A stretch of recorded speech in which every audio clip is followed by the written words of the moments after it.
그 설계와 식양대로라는 제목으로 이 시간 말씀을 전하도록 하겠습니다. 10여 년이 좀 더 넘게 일이 있어가지고 독일을 방문했던 적이 있습니다. 직장 생활했을 때 그때 이렇게 독일에서 할 일이 있어가지고 가게 되었는데 독일을 오랜만에 방문하다 보니 어렸을 때 살았던 그 시절이 생각이 나곤 하였습니다. 어렸을 때 그러니까 10대 됐을 때 10대가 이전에 유년 시절을 독일에서 보내가지고 가기 전에 잔뜩 기대를 하게 되었었죠. 독일 바뀌었으면 얼만큼 많이 바뀌었을까? 만약 달라졌으면 이제 몰라볼 정도로 다른 세계가 되어 있겠지라고 이렇게 생각을 했습니다.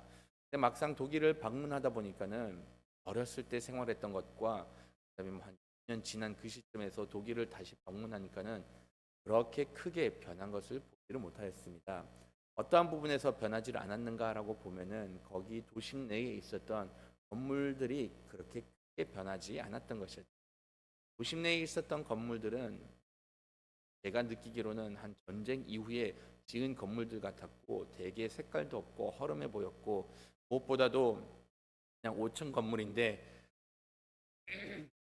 딱 보더라도 이게 참 오래된 건물이다. 아, 저런 건물에서 어떻게 살 수가 있을까라는 생각이 들 정도로 이렇게 낡은 건물이 많이 줄지어 있는 것을 보게 되었습니다.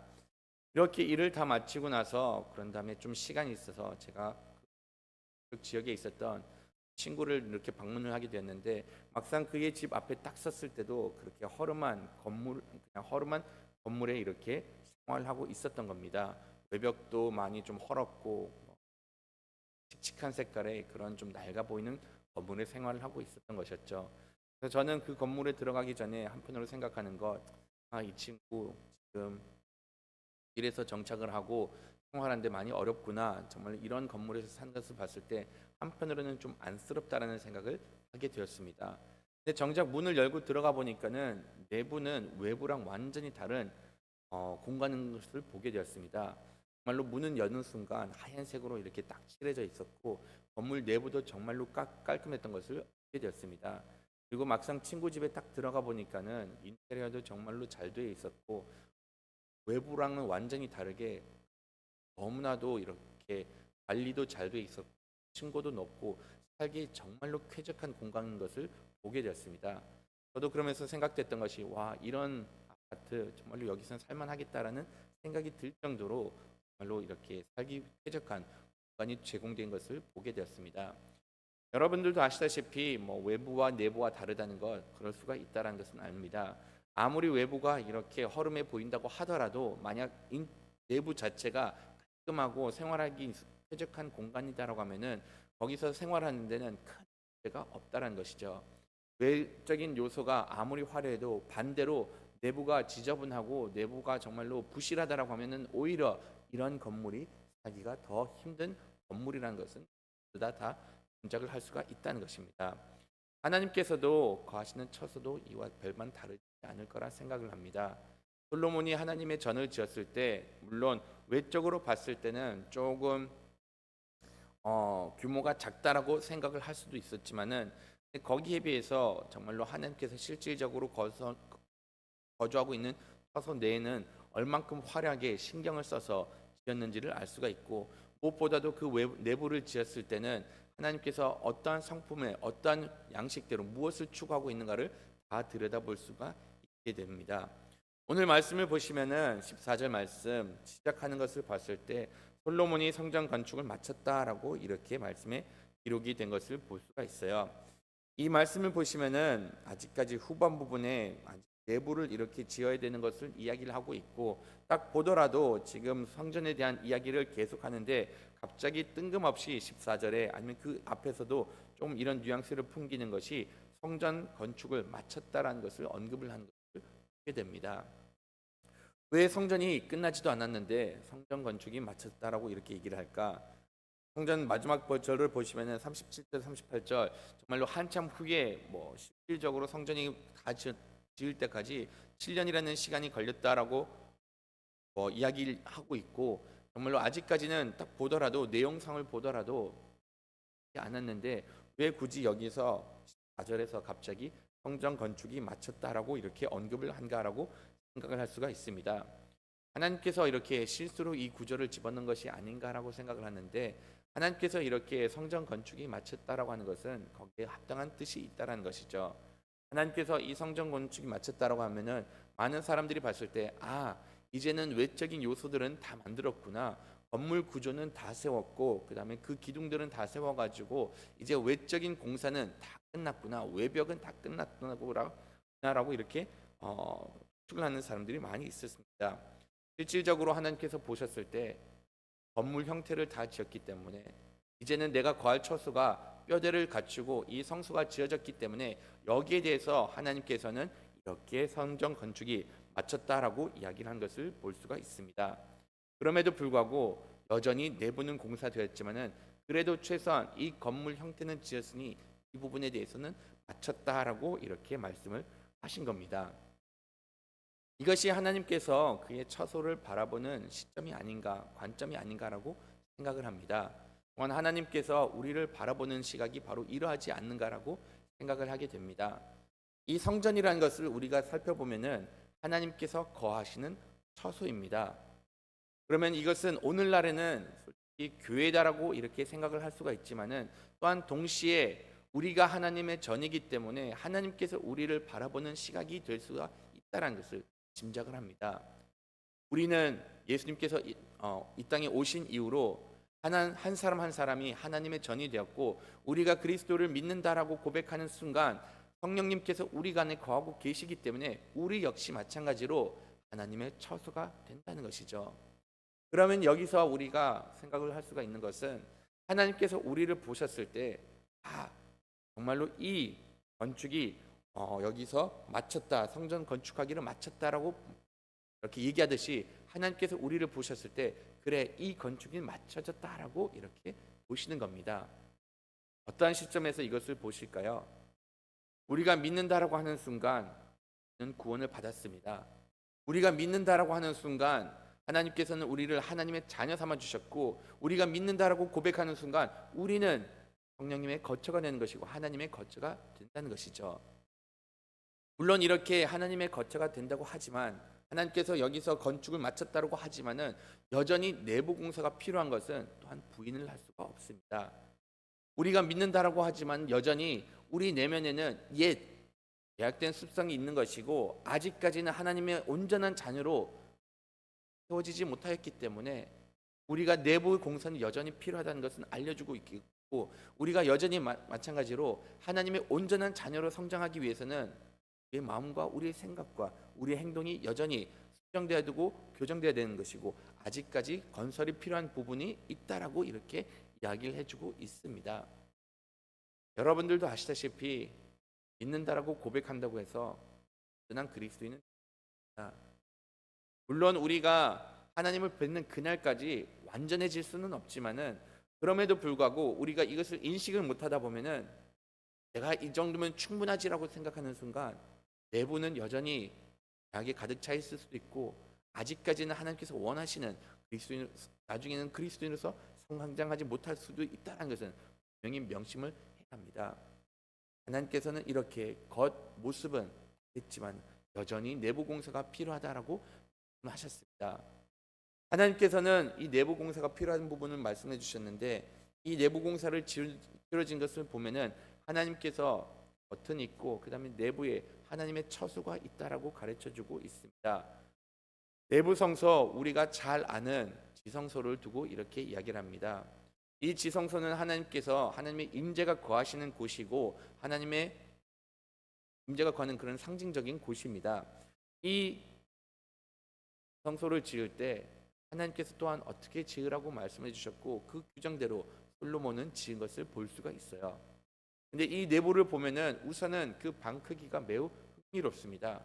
성소를 지을 때는 아시다시피 직사각형으로 지었는데, 내부 성소를 지었을 때 바닥이 20규빗, 높이가 20규빗, 그다음에 너비가 20규빗이다라고 이렇게 이야기를 하고 있습니다. 이것을 딱 보더라도 큐브 형태가 나온 것을 알 수가 있어요. 직사각형의 큐브 아니면 뭐 입방체가 나온다라고 이렇게 말을 할 수가 있습니다. 그냥 이 정사각형의 큐브가 만들어진 것을 보면은 이런 모든 가운데 하나님께서 과연 어떤 분이신가, 하나님께서 추구한 것이 무엇인가를 알 수가 있다는 것이죠.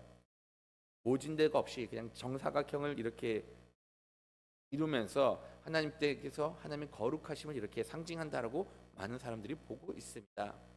하나님께서는 하나님의 거하신 거처 흠이 없기를 원하고 완전하기를 원하십니다. 모진대가 있는 것이 아니라 딱 맞아 떨어진 것을 이렇게 원하는 것을 볼 수가 있다라는 것이죠. 이것이 여전히 하나님께서 그의 거처로부터 요구한 것입니다. 흠이 없고 온전하기를 원하고 하나님께서 멋있게 완벽한 그것을 여전히 요구를 하고 있다라는 것이죠. 그런데 안타깝게도 오늘날 많은 그리스도인들 세상에 살아가면서 완벽함을 추구하기보다는 이 정도쯤이면 되지, 이 정도쯤이면 하나님께서 충분히 거하실 만한 거처가 된다라고 이렇게 착각을 하면서 하나님의 거룩하심과 완전하심을 추구하지 않는 그런 일들을 자주 보곤 합니다. 아마도 우리가 살고 있는 사회가 계속해서 그 연약한 모습을 드러내고 우리가 살고 있는 사회 자체가 그러한 완전한 것을 추구하지 않고 있다 보니까는 거기에 물들었다라고 말을 할 수가 있다라는 것이죠. 예전에 여러분들이 뭐 기억나실지는 모르겠지만은 트럼프가 처음 대통령 출마를 했을 때 그때 힐러리랑 이렇게 맞붙었는데 그때 당시 미국 사람들에게 이렇게 물어봤던 인터뷰를 보면은 이 대선은 누가 될 것이냐, 사람들로부터 미움을 덜 받는 사람이 아마도 될 것 같다. 어차피 사람들은 그 두 후보들을 다 싫어했는데 그 중에서 좀 덜 미워하는 사람, 그 사람이 아마도 대통령이 될 것 같다라고 이렇게 말할 정도였습니다. 우리나라도 이와 별반 다르지 않죠. 많은 경우 우리나라의 지도자를 뽑을 때 사람들이 하는 말, 그 사람이 그 사람이다. 어차피 이 정치자로서 지도자로서 이런 위치까지 올랐다라고 하면은 여전히 부족한 거 우리가 다 안다. 그러면 이런 가운데 누구를 뽑아야 되냐? 덜 악한 사람을 뽑아야 되지 않을까라고 이렇게 이야기를 하면서 온전한 것을 추구하기보다는 차라리 덜 악한 것을 선택하는 것을 봅니다. 하나님께서는 덜 악한 것을 원치 않습니다. 하나님께서 머무시는 그 처소가 우리들이 온전하기를 원하고 하나님의 거룩하신 그 기준을 이루어가기를 원하고 계신다는 것이죠. 우리는 이것이 항상 생활 속에서 습관이 되다 보니까는 하나님의 거룩하심에 대해서 잊어버리고 내가 이 정도만 하면은 되겠지라고 생각을 하는데 하나님께서는 분명히 기준을 정해 주셨고 하나님께서 어떠한 분이신가를 가르쳐 주셨기 때문에 하나님의 자녀로서 하나님이 거하시는 처소를 이룬다라고 하면은 하나님의 기준에 맞는 생활을 해야 되는 것이고 그런 마음가짐을 함을 이렇게 가르쳐 주고 있습니다. 물론 사람은 온전함을 이룰 수가 없습니다. 우리가 이 세상에 살아가다 보면은 워낙 많은 유혹도 받고 그런데 하나님께서 말씀하신 기준이라는 것은 우리의 행동뿐만이 아니라 우리의 마음까지 하나님의 기준에 적합한 생활을 생각을 해야 되다 보니까는 그런 것들을 이루기가 불가능하다는 것은 우리가 너무나도 잘 알고 있습니다. 그러면은 우리가 이렇게 거룩함을 완전함을 이루지 못하는데 거기서 포기해야 될까요?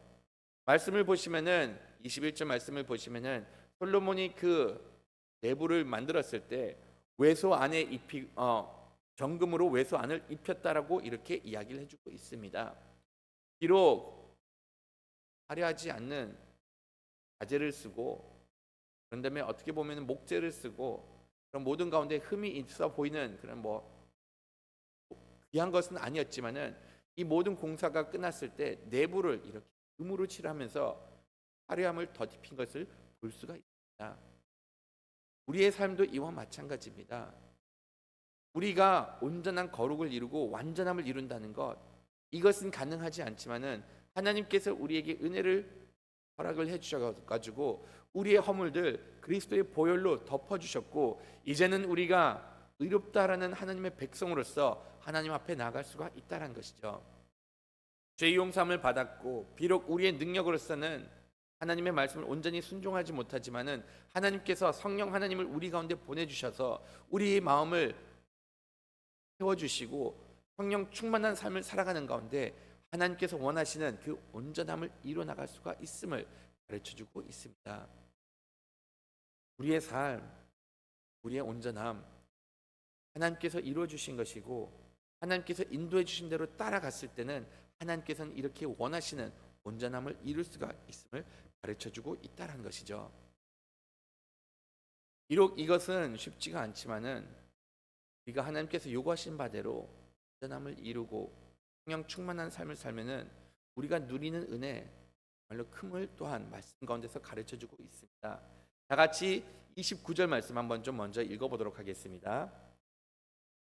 내 외소 사방 벽에는 모두 그룹과 동렬과 핀 꽃 형상을 바로 새겼고, 말씀을 보시면은 이렇게 하나님께서 제 성소를 만드시고 그 다음에 그 내부를 장식한 것을 보게 되는데, 이 백향목나무로서 또한 종려나무 이렇게 나무로서 안에서 그룹과 그 다음에 종려랑 그 다음에 이렇게 핀 꽃의 형상들을 이렇게 새겼다라고 가르쳐주고 있습니다. 여러 가지 물건으로 장식물을 이렇게 만들고 그 내부를 꾸며간 것을 볼 수가 있다라는 것이죠. 근데 흥미로운 것은 그 내부에 꾸며진 장식물들을 보면은 거기선 그룹과 종려와 핀 꽃에 대해서 이렇게 이야기를 하고 있습니다. 그리고 나서 다시금 32절 말씀을 보시면은 감람나무로 만든 그 두 문짝에는 그룹과 종려와 핀 꽃으로 아로 새기고 금으로 입혔다라고 이렇게 이야기를 해주고 있습니다. 다시금 말씀을 보시면은 그 안에는 이렇게 그룹과 종려와 그다음에 핀 꽃으로 장식이 되어 있다라고 기록이 되어 있습니다. 물론 우리가 거기에 대해서 바로 의미를 넣을 필요는 없습니다. 하지만 하나님께서 이렇게 이 장식물을 두거라고 말씀하셨던 것은 그만큼 하나님께서 거기서 의미를 담은 것을 볼 수가 있다는 것이죠. 이 그룹들 같은 경우는 하나님의 영광을 상징하고, 그런 다음에 하나님의 보좌에 있는 천사들을 이렇게 가르쳐주고 있기 때문에 그 거룩하심과 그 모든 하나님의 영광을 이렇게 이야기를 해주고 있다는 것을 보게 됩니다. 이 종료 같은 경우는 이 종료를 말씀에서 참고를 하면은 아가서 같은 경우는 거기서는 이스라엘 백성들을 두고 이렇게 이야기를 한 것을 알 수가 있고, 아니면 시편의 말씀을 참고를 한다라고 하면은 이 종료라는 것 승리를 의미한다는 것, 그다음에 또한 다른 계시록 말씀을 보면은 그런 가운데 또 번성을 상징하고 있다라는 것은 이렇게 승리를 상징하고 있다라는 것은 알 수가 있다는 겁니다.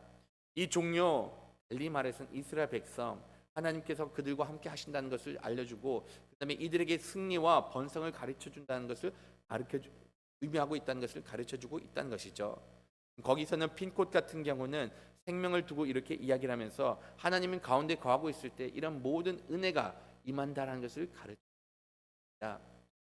하나님께서는 이스라엘 백성들에게 하나님과의 만남의 그 처소에서 하나님의 임재가 있는 곳에서, 이곳에 만약 내가 거하고 있을 때 이 이스라엘 백성들 승리할 것이고 번성할 것이고 이들이 하나님의 은혜 가운데 거하면서 이들 가운데 생명이 있을 것이다라고 이렇게 말씀을 해주신 겁니다.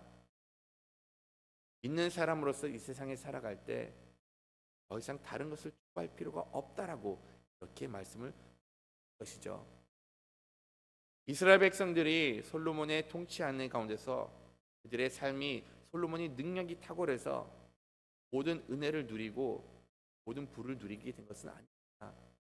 말씀에서도 보시는 바와 같이 이들이 하나님을 바르게 섬기고 하나님의 처소가 이들 가운데 있었고 하나님의 임재가 이 가운데 있었기 때문에 하나님의 영광이 이 백성들 가운데 임한 것이었고, 그 다음에 하나님께서 이 백성들을 번성케 한 것이고 승리케 하신 것이고 이들에게 생명과 은혜를 베풀어 주셨다라고 말씀을 합니다.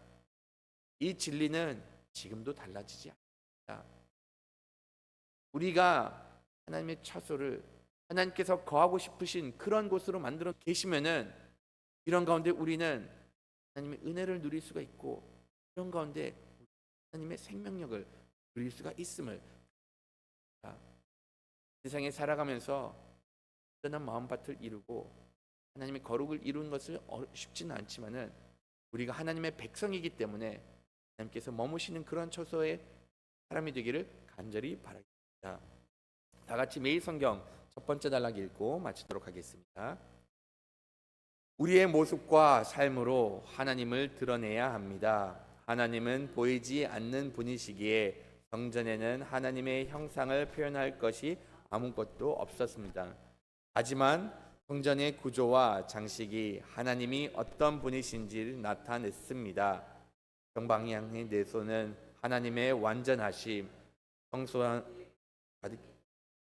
하나님의 교결하심과 순전하심을, 하나님이 임재하시는 성소를 지키는 두 그룹은 하나님의 위엄하심을, 내소 안에 들은 함부로 접근할 수 없는 하나님의 거룩하심을, 동료나무와 활짝 핀 꽃 모양의 장식은 하나님의 생명과 아름다움을 드러냈습니다. 하나님이 보이지 않아도 성전은 하나님이 어떤 분이신지를 알 수 있습니다. 이 시대의 성전은 바로 하나님의 백성인 우리입니다. 우리 성품에서 우리 아버지이신 하나님이 드러나고 우리 삶에서 우리 왕이신 하나님을 보여야 합니다.